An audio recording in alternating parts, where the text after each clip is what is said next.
On April 17, 1955, Albert Einstein was hospitalized due to chest pain. At that moment, he was unaware that the largest artery in his body, the aorta, had swollen and torn in the part where it descends into the abdomen. In medical terms, this was an abdominal aortic aneurysm, which caused internal bleeding. At the time, Einstein was busy preparing a speech he was supposed to read on television to celebrate the 7th anniversary of the founding of Israel. The doctors immediately wanted to take him into surgery, but 8 years earlier, Einstein had undergone a similar surgery for the same issue. Realizing that his time had come, he refused the operation with these immortal words: "I want to go when I want. It is tasteless to prolong life artificially. I have done my share. It is time to go. I will do it elegantly." And indeed, in the early hours of the next day, he passed away at Princeton Hospital. Those who have watched the TV show House MD might recognize this hospital's name. In reality, the hospital shown in the series has nothing to do with the one where Einstein died, but the writers of the show likely chose the name deliberately as a reference. However, what happened during Einstein's autopsy was far more intriguing. The pathologist performing the autopsy, Thomas Harvey, removed Einstein's brain from his body without his family's permission, just 7 hours after the great genius had died.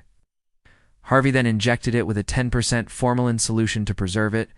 His goal was to study what made this brain so extraordinary, hoping to discover the secret behind Einstein's unparalleled intelligence. But Einstein despised being idolized. In his will, he had explicitly stated that his body should be cremated and his ashes scattered secretly to prevent any form of hero worship. Harvey completely violated Einstein's last wishes, and not only did he take the brain, but he also removed Einstein's eyes, gifting them to Einstein's ophthalmologist Henry Abrams. When Einstein's son, Hans Albert Einstein, learned about what Harvey had done, he was understandably upset. However, Harvey managed to convince him of the scientific importance of studying the brain and eventually persuaded him to give retroactive permission, thus avoiding legal consequences. Hans agreed on one strict condition: Einstein's brain could only be studied for scientific purposes, and the results had to be published in reputable academic journals. Harvey promised to release the findings within a year. From that point on, Einstein's brain became the subject of numerous studies. But what did the researchers discover? Could they really find traces of genius within the folds of this remarkable brain? Einstein's academic myth, one of the most common myths about Einstein, is that, despite his brilliance, he was a poor student with bad grades. It's easy to see why people want to believe this. If even Einstein was considered dumb at school, maybe we too can achieve greatness someday. However, this story is completely false. Einstein's actual school records show that he was an excellent student. For instance, take his final high school report card dated September 30th, 1896. At the time, the Swiss grading system was similar to today's. 6 was the highest grade. 1 was the lowest grade. Looking at his grades, he received 6 in subjects like algebra, geometry, physics, and history, 5 in chemistry, natural history, and German literature, 4 in drawing and geography. His lowest grade, a 3, was in French language and literature. That's hardly a failing record. Einstein was not only successful in high school, but also earlier in his education. His mother, Pauline Einstein, once wrote to his sister saying, "Yesterday, Albert received his report card again. He is once again at the top of his class. His grades are excellent." So where did this false story of Einstein being a bad student come from? One possible source of confusion is the grading system differences. Einstein was born in Germany, where 1 was the highest grade and 6 was the lowest, exactly the opposite of the Swiss system. When Einstein moved to Switzerland, people who saw his old German report cards misunderstood them, thinking his grades were bad, when in fact they were excellent. Adding to the confusion, the Swiss school he attended used the German system until 1896. It's the very year of Einstein's graduation.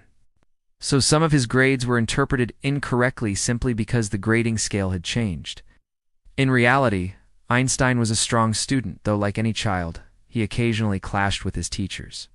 One of his middle school teachers once said, "It would be better if Einstein were not my student."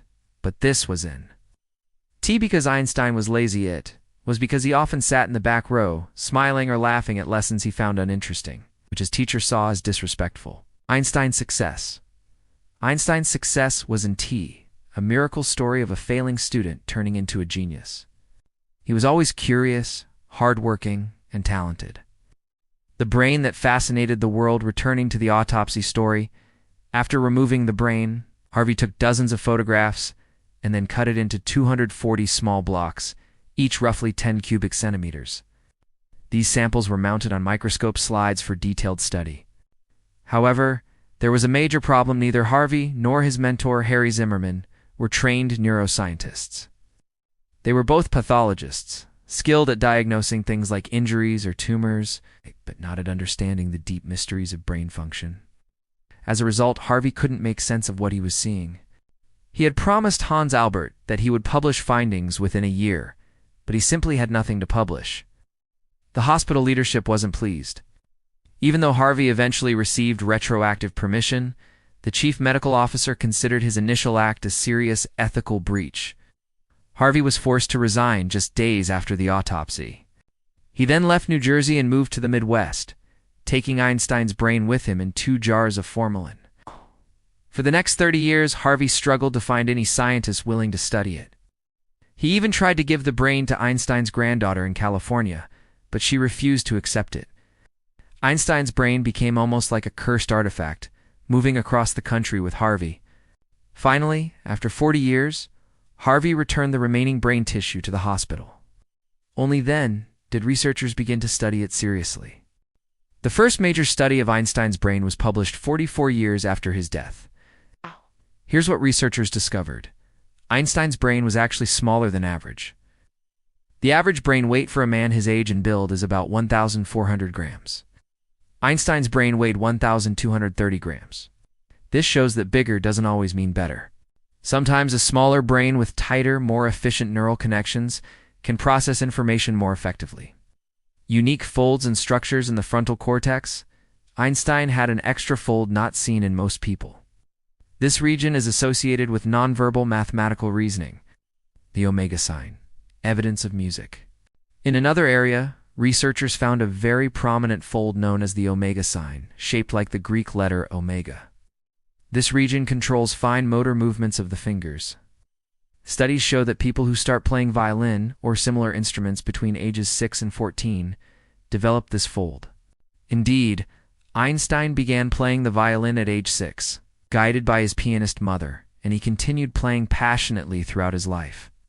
Fewer neurons in language areas, surprisingly. Brodmann, Area 39 linked to language and word comprehension. Einstein had fewer neurons than average. This aligns with reports that as a child, Einstein struggled with speech and didn't speak fluently until around age 6. He also had difficulty writing down his thoughts and remembering words, similar to dyslexia. Corpus callosum. Density. The corpus callosum, the structure connecting the 2 brain hemispheres, is unusually dense, suggesting highly efficient communication between both sides of the brain. Nature versus nurture. Was Einstein born a genius? This brings us to a crucial question. Was Einstein born with a brain wired for genius, or did his years of intense work in physics and mathematics shape it over time? The answer is complex. The brain is not static. It changes constantly in response to experiences. This is known as neuroplasticity. When you learn something new, your brain literally forms new neural connections. The more you practice and think about a subject, the stronger and denser those connections become. However, most large-scale brain structures, like folds and grooves, are formed by early childhood. By age 6, a child's brain is already 90% of its adult size. This suggests that many of Einstein's unusual brain features were likely present from birth, especially the large-scale differences visible to the naked eye. At the same time, Einstein's life experiences and relentless dedication clearly played a massive role. He wasn't just sitting and waiting for ideas to come to him, even while working at a patent office to support himself. He spent his free time reading the latest scientific papers and working through complex physics problems. The real lesson of Einstein's story. Einstein's genius was not just about genetics or luck. It was a combination of his unique brain structure, his early life challenges, his curiosity and persistence, and the environment that nurtured his thinking.